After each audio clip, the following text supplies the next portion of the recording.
Looking back at an all-time classic 25 years later, we are making the rounds here on ESPN.com. Jim Basquil alongside Brian Campbell. Dan Rafael will join us in a moment. It was March 17th of 1990. WBC world champion Julio Chavez and the IBF world champion Meldrick in a matchup dubbed Thunder Meets Lightning. Brian, what made this fight so special? Jim, this was an incredibly anticipated fight between the two undefeated champions at 140 pounds. But of course, what made this so special and such a legendary fight was that controversial stoppage in round 12 from referee Richard Steele. Look, we know Taylor ahead on 2 of 3 scorecards entering that round, but ahead widely. He was very much had this fight in control, but Chavez kept coming on. Chavez floored Taylor in the corner, of course, with just 16 seconds to go. By the time he reached his feet, by the time Steele looked into his eyes, didn't like what he saw, called the fight off. On record, this goes down as a stoppage at 2 minutes and 58 seconds. Jim, they're still debating this stoppage today, Crazy. and for a reason. What this did was allow Chavez's memorable run to continue. He was 68-0 entering that fight, and he kept going in a very, very controversial matter. We'll never forget it. Absolutely. You can't stop that fight, all right? See Lou do a little crazy. ESPN boxing insider Dan Rafael. It was intense, it was exciting, it was dramatic, and of course, it was controversial. Hard to combine all those elements in one fight. What are your memories?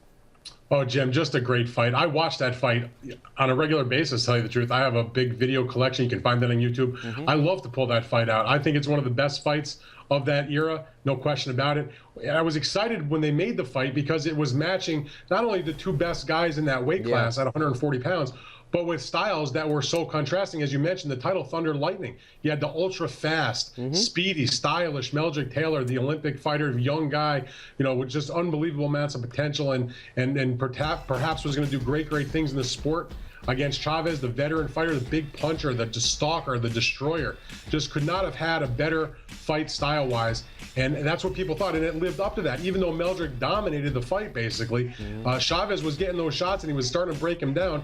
And you just have the memory of not only a great fight, was named Fight of the Year, but just the ending that just blew everybody's mind. I mean, to this day, you know, even randomly, I'll have people on Facebook or Twitter in my Friday chats ask, what'd you think about the stoppage?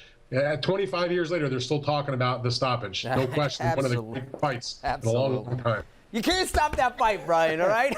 That ending is still debated to this day. Ring Magazine called it the fight of the decade afterwards, after calling it the fight of the year for the 90s. How much, though, and Dan touched on this, Brian, how much did the two styles make this such a great fight? Well, that was the drawing card. In theory, on paper, this is boxer versus puncher, of course. Taylor, the boxer. Chavez, the puncher with the iron chin who just keeps coming forward. But Taylor had that weakness, which was also his strength, and the fact that he was relentless. He couldn't stop himself from getting into a war and just standing up and not taking a step behind. And ultimately, that relentless style is what allowed him to really do something to Chavez that no one had seen up to that point, to build such a wide lead on the scorecards. Against the legend. Like we know, that Philadelphia fighter in him came back to haunt him because it allowed Chavez piece by piece to take 3 to land 1. And eventually that really wore Taylor down to the point where he was knocked down late in that fight. But Jim, as far as two coming together, the styles, the different backgrounds, that's a big time below the heavyweight division. That's as big as a fight as you can make. Absolutely. Hey, Dan, I mentioned fight of the decade of the 90s. How does this fight stack up among all-time greats? I think it's way up there. I mean, fight of the 90s, that's a pretty big deal right there when you think about some of the other great fights that were in the 90s. Just a couple of weeks before that fight took place, you had the big upset, the great fight between Buster Douglas and Mike Tyson. You had other great fights in the 90s, the fights between Evander Holyfield and Riddick Bowe. There was a lot of tremendous fights in that era. And for this to stand the test of time, and as well as in that decade to be named the best of that group, it's well worthy of that designation. It's not only the fight of the 90s, it really is one of the top fights in the history of boxing just because of the action, the controversy, the style matchup, what was at stake to unify those titles. Just a great fight. And even though Meldrick lost the fight, he's always going to be remembered for that performance. A good one, that is. JCC, Meldrick, Taylor. You can't stop it, Brian. Let it go, Richard Steele.